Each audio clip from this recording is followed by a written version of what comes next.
مساء الخير، مساء العافية على متابعين الطيبين، ورجعت لكم اليوم بهذا الفيديو. إن شاء الله يعجبكم فيديو جدا مميز وبيه هواي شغلات راح تستفادون من عندها. بداية أنا حبيت أنزله الصبح بس ما كان أكو نت، لذلك هاي تشوفون بالبداية كان الريوق مالتي تريقت ريوق. يومي أنا ما طريق الصراحة، أكل كعكة أو كعكتين بس. اليوم خلصت ريقت الأولاد وراحوا للدوام وونونة، فحبيت أنا تريق. أكلت أشياء جدا بسيطة تقريبا نص صمونة الحمد لله، وقمت على شغلي. وقبل لا نبدأ الفيديو مالتنا أحب أرحب كل متابعة اجتني هاي الفترة وكل متابعة وياي من البداية، وممنونة من عندكم وأشكركم على تعليقاتكم الراقية الطيبة ودعمكم اللي دائما متواصل وياي. وإن شاء الله بإذن الله سبحانه وتعالى تكبر القناة بيكم. ولا تنسون إذا عجبكم الفيديو حبيتوا واستفاديتوا من عنده شاركونا ويا الأهل والأصدقاء، وممنونة من عندكم. هسه راح أشوفكم شلون سوينا الطرش الأحمر، وبنفس الوقت راح أشوفكم شلون زرعت، طلبتوا من عندي زراعة الفلفل مثل ما نزلته قبل فترة وقلتوا لي نريد نشوف الطريقة بالتفصيل. وأنا أنا حبيت أوثق هاي اللقطات البسيطة مال بنتي، الحمد لله نجحت وراحت كلية. وإن شاء الله يوم لأولادكم وبناتكم ربي يحفظكم جميعا ويحفظهم لكم ويشوفون بهم إن شاء الله كل الخير، ويجعلهم إن شاء الله من الذرية الصالحة. طبعا هنا هاي الورود اللي بقت من يوم أصورها.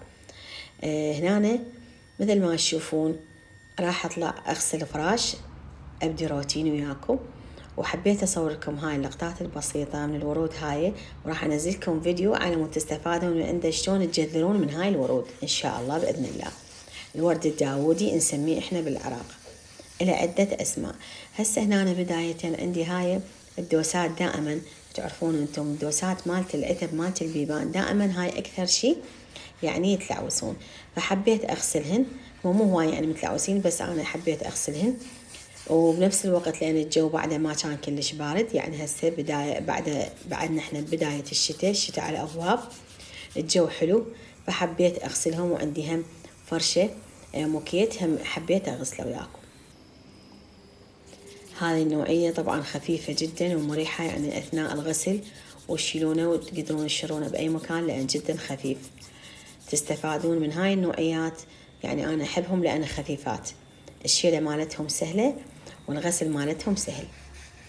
فهسه هم راح أشوفكم هاي الورود اللي أحكي عليها. طبعا هنا خلصت غسلت الحديقة وحبيت أشوفكم هذا الورد، إن شاء الله راح أنزلكم عليه الفيديو وتشوفون شلون تجذرونه قبل لا يموت، تستفادون من عنده.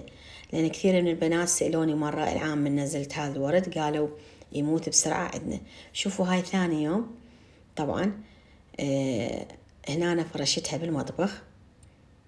بالبداية أنا قبل ذاك الفيديو شوفتكم كنت فارشة ذيك هم خفيفة حلوة مثل القديفة، بس انتم اعطيتون رايكم قلتوا كلش حلوة بالصالة وفيها أفتها بالصالة. هنا أنا هسه هذا المقطع مثل ما تشوفون هذا عيد ميلاد حفيدتي إلا. ما شاء الله تبارك الرحمن، أمها جدا ذواقة واختياراتها جدا راقية وكلش حلو، حبيته وحبيت الديكور والترتيب واختيارها كان موفق، وإن شاء الله تستفادون من هاي الأفكار. وكانت ما شاء الله اختياراتها جدا موفقة وراقية وجدا أنيقة. شوفوا بهالشكل هذا اختارت الديكور هي على ذوقها، واختارت الكيك على ذوقها. ولمسات ما شاء الله تبارك الرحمن ذوقها جدا راقي. وإن شاء الله تستفادون من هاي الترتيبات وتشوفونها إذا ببالكم تسوون أعياد ميلاد، حتى تاخذون أفكار بسيطة جدا بس فتشي يعني كلش حلو وحلو بنفس الوقت وما بيهوسة وبسيط وكيوت. يعني هو مثل بسيط وحلو، والاختيارات مالاتها كانت كلش راقية وحلوة، بحيث حبوها الأولاد حبوها الأطفال حبوها الكبار. طبعا هي يعني سوت عيد ميلاد بسيط بحيث عزمت بس صديقاتها، يعني ما عزمت أحد. بس حبت توثقه لأن أول طفلة إلها، فقالت ها عيد ميلاد، يعني مو كل عيد ميلاد واحد يسوي هالشكل لأن راح يصير مكلف، بس هذا العيد الميلاد لأن هي أول طفلة إلها فحبت توثق هذا العيد الميلاد وتسوي ذكرى على مود حفيدتي من تكبر تشوفها، وأنا بنفس الوقت حبيت أوثقها هنا بالقناة مالتي على مود يبقى ذكرى حلوة. هنا طبعا الأولاد التهوا، سوت لهم فقرة كلش حلوة للأطفال البنوتات والأولاد الصغار، يعني ما شاء الله سوت لهم فقرة تجنن هسه تشوفونها التهوا بيها. طبعا هذا كله شغل بنتي، هي بيتها سوت هاي الحلويات، سهرت عليها وقعدت، وهاي الشجرة وهاي الكوس الشفافة، وهاي عندنا الأكياس الظروف، كله فد شي جدا راق وبسيط وحلو. سوت بيتها سهرت عليها وقعدت سوتها للأطفال هاي الحلويات والترتيبات. شوفوا هاي هنا شجرة أيضا هم سوتها، يعني أفكار تستفادون من عندها، تقدرون حتى لو تسوونه بأي مكان، مو شرط يعني برا البيت، حتى لو بالبيت. شوفوا هاي الفكرة جدا عجبتني، يعني ما شاء الله عليها. خلت طاولة كاملة للأطفال بيها رسومات وبيها ألوان، وخلت صديقتها ترسم لهم، يعني حتى صديقتها كانت فنانة ترسم لهم يعني على الوجوه وعلى هاي الترتيبات اللي يحبونها الأولاد والأطفال. وقالت لهم قعدوا رسموا، وقعدوا يرسمون وما شاء الله التهوا، وكانت الفقرة كلش حلوة. أتمنى ربي يحفظها إلها، وإن شاء الله نشوفها من أفضل البنات وأحسن الناس يا ربي، ويخلي أولادكم وأحفادكم. طبعا هنا هاي الفقرة سألتوني أنتم على الفلفل الملون شلون زرعته، فأنا بيومها كنت ردت أجفف هذا الفلفل، استفاد من عنده. كنت مشغلة الفرن على لحم جاي أشوي بنفس الوقت، استغليته خليت عندي فلفل ملون على مود أجففه، وحتى لو بس فلفل أحمر تصير بابريكا مدخنة كلش طيبة. تقدرون تضيفوا لها زيت الزيتون، أو تقدرون تضيفوا لها تطحنونها وتخلون لها قطرات من الزيت المدخن، يبيعونه موجود بكل عند العطارين، وتقدرون بس تطحنونها وتخلونها، أو تخلونها هيجي زيت الزيتون تستفاد من عندها كلش حلوة بالطبخات. هنا أنا بقت عندي حبة من الفلفل حبيت أزرعها لكم، لأن يعني أنتم طلبتوا من عندي زراعة الفلفل من البذور، يعني من البذر مالته، فهسه هنا أنا راح أسويها لكم. طبعا أنتم أي نبتة موجودة عندكم ما بيها يعني نبات فارغة بس تربة ما تردونها، أو حتى تردون بالحديقة نفسها، المهم تراب أدخلون بيه هيك بهالطريقة هاي، بس ترشون البذر مالت الفلفل أو البذر ما يراد له أي شيء، وتغطونه بالتراب، وبعدين راح تسقونه سقي هيك رش. بعدين تجيبوا لكم علاقة من هاي الموجودة بكل بيت، من هاي البلاستيك النايلون، تكون غامقة لونها أفضل من الأبيض. أنا كنت ذيك فترة سويتها بالبيضة بس الأغمق على مود ما تصير عليه أشعة الشمس، وتخلونه على الشباك برا بالطارمة، وفد 10 أيام تشيلون العلاقة راح تلقون ما شاء الله تبارك الرحمن بهالشكل هذا. هسه تشوفونه تلقون النبات كله يعني طالع صاير نبتة، يعني البذور صارت نبتات صغار كلش حلوات، وراح تشوفونه وراح يعجبكم. تقدرون مثل ما حكينا بالحديقة، وتقدرون تخلونه بالتربة. أنا ما راح أغطيها هاي النبتة لأن أنا مخلي عندي هنا نبتة، فما أقدر أغطيها بعلاقة أو أي شيء. راح أخليها محرم مال كلينس مال المطبخ مدة 10 أيام وأشيلها، بعدين كل يومين راح أذبن عليها ماي، راح يصير عندي ورا 10 أيام هذا شكلها. بس أهم شيء تبقى الكلينسة رطبة مو ناشفة، بس أنتم يفضل تخلونها علاقة سوداء وتغطونها أفضل، لأن أنا لأن موجودة عندي نبتة فما أقدر أغطيها تموت النبتة.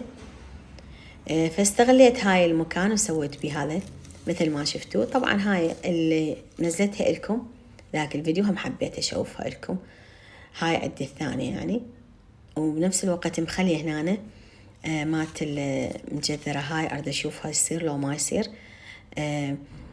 النبتة مخليتها وياها شفتوا مخليه وياها البذرة مالت المانجا، إن شاء الله إذا طلعت أقولكم. هنا أنا عندي شلغم مشونذر وفجل أحمر، بس خليتهم هنا أنا بالحديقة بالتراب. شوفوا هذا شكله، بعدين راح يبدي يكبر عندكم، راح يصير ما شاء الله هيجي. هاي ورا أسبوعين، وتقدرون حتى بالماء هم تجذرونه هم يصير. هاي هنا راح أحكي لكم موضوع خاص، فيديو خاص شلون تسوون هذا تجذرون الورد على مود تستفادون من عنده. فإن شاء الله تستفادون من هذا الفيديو. وهسه راح أشوفكم طريقة الطرشي أو المخلل الأحمر يجنن. طبعا إن شاء الله راح تعتمدون هذه الطريقة وبعد ما تغيرونها لأن كلش طيبة، والطرشي يطلع يجنن، طعمه فتشي ومقرمش وكلش طيب. أول شي تسوونه تغسلونه وتقطعونه وتخلونه على الكاونتر، تضيفوا له 3 ملاعق ملح خشن وتخلوا له بدون ماي وبدون أي شي مدة 3 ساعات يذب المرورة مالته والماي. بعدين راح أجيب وحدة حبة من الشوندر الأحمر وراح أغسلها وأقطعها قطع رفيعة وخليها وياه، وخلي لهم نص ملعقة ملح خشن لأن أنا مخليت له بالبداية ملح وغاسلته يعني بقى بيه ملح. انتم بتتذوقون ايش قد تردون الملح تخلونه.